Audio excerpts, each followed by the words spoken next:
अस्सलामुअलैकुम, welcome back to the another vlog. तो last vlog में आप सबने देखा था कि मैं शादी की शॉपिंग करने गई थी। तो आज के व्लॉग में आप सब देखेंगे कि मैं कुछ पैकिंग कर रही हूँ। So let's start. तो सबसे पहले पैकिंग का स्टेप ये है कि अपनी सारी चीज़ें निकाल के ना बाहर रख दूँ अपने सामने, ताकि कोई भी चीज़ रह ना जाए। अच्छा, तो मैंने इसमें सबसे पहले अपनी सैंडल्स रखी, उसके बाद अपने भाई के कपड़े रखे, और उसके बाद मैंने अपने और अपनी मामा के कपड़े इसके अंदर रखे। अच्छा, हमने कुछ एक्स्ट्रा चीज़ें इसलिए नहीं उठाई थी कि हम लोग का स्टे तो था ही नहीं ना, एक ही दिन के लिए हम जा रहे थे। और उसमें भी दोपहर को हमारा जो है मामू का निकाह था, और रात में बारात थी, और उसके बाद फ़ौरन से वापसी की टिकट थी ट्रेन की। तो यहाँ मैं बस वही कपड़े रखते हुए जो हमने यूज़ करने, दो दो सूट। ज़्यादा कपड़े रखने से ये होता है कि एक्साइटमेंट में आपका बैग तो फुल हो जाता है, लेकिन वो आप पहनते नहीं हो। अच्छा, तो ये मैंने खुद सा लिया था, और मैं आप सबको शो करते हुए, लेकिन लिटरली इसको रखने का मुझे कोई भी फ़ायदा नहीं हुआ, क्योंकि शायद आप सबको पता ही होगा कि पंजाब में जो है ना, घर ना कच्चे होते हैं, तो इतनी मट्टी थी, मैंने उसे निकाला ही नहीं कि ये ख़राब हो जाएगा। अब मैं जो छोटा छोटा सामान है ना, वो ज़िप में पैक करी थी ताकि वो मिसप्लेस ना हो जाए। और फाइनली यहाँ मेरा बैग पैक हो गया, और बैग पैक होने के बाद इतना सुकून हो गया। लेकिन मुझे याद है कि एक चीज़ तो भाई रह ही गई, सफ़र में सबसे ज़्यादा खाई जाने वाली चीज़, स्नैक्स। लेकिन ना आपस की बात है, हम सब इतने सुबह से भूखे थे कि ये खाया ही नहीं गया। हम सब ने फ़ौरन से खाना खाया था ट्रेन में बैठते ही, मगर कोई बात नहीं, वापसी पे खा लेंगे। अच्छा, तो अब मुझे याद आ गया कि यार हम तो शादी पे जा रहे हैं, मेहंदी तो मैंने लगवाई नहीं, और ऊपर से मामू की शादी है, ऐसा कैसे हो सकता है कि मैं मेहंदी ना लगवाऊँ। तो मैं भाग के अपने दोस्त के पास आ गई कि भाई मुझे मेहंदी लगाओ, मुझे कुछ नहीं पता। भले जितनी भी रात हो रही हो, यहाँ मेरे दोनों हाथों पे मेहंदी लग गई, और हमारी बिरयानी पार्टी भी साथ साथ चल रही थी। मैं तो आराम से बैठी हुई थी, ये मुझे खिलाए जा रही थी मज़े से।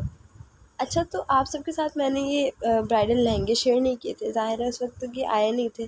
तो ये बारात का एक लहंगा है रेड वाला, और जो ब्लू वाला है ये वलीमे का लहंगा है। ये उसी वक्त पैक होके आए थे, तो मैंने सोचा आप सबके साथ भी शेयर कर लूँ।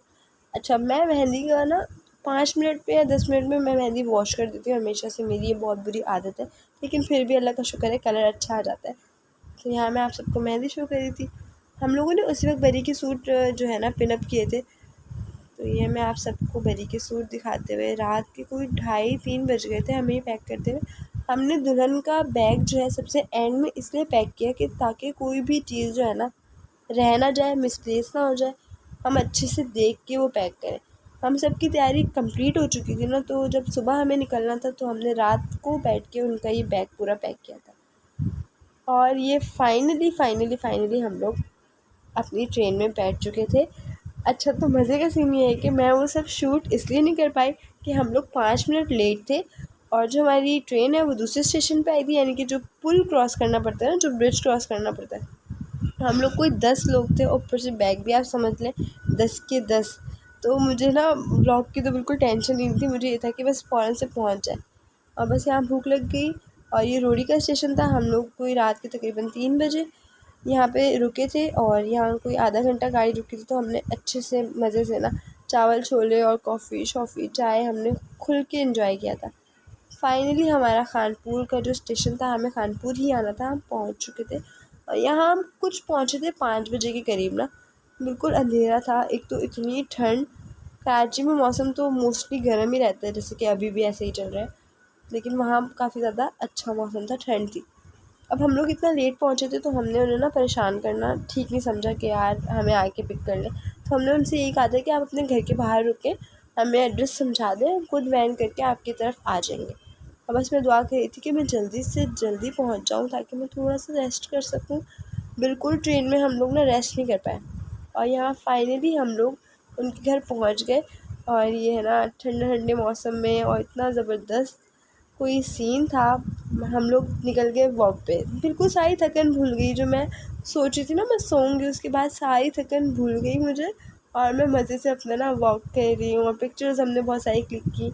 बहुत अच्छा लग रहा था, मतलब सुबह सुबह इतने टाइम बाद उठना, और ये इतना अच्छा मंज़र था। मेरे राइट साइड पे जो है गन्नों का पूरा खेत था, और जो लेफ़्ट साइड पे वो चावलों का पूरा खेत था ना, और हम लोग उसे इतना एंजॉय कर रहे थे। खैर अंदर जाने की इजाज़त नहीं होती, ज़ाहिर है उनकी वो फसलें और खेत शेत तबाह हो जाते हैं। लेकिन हाँ, इनके घर के पीछे जहाँ हम स्टे कर रहे थे, उनके घर के पीछे बिल्कुल कीनू का पूरा बाग था। यहाँ मैं अपने ब्लॉग को एंड करती हूँ। उम्मीद करती हूँ आपको मेरा ब्लॉग बहुत अच्छा लगा होगा। लाइक और सब्सक्राइब करना ना भूलें। अल्लाह हाफ़िज़, मिलते हैं अगले ब्लॉग में।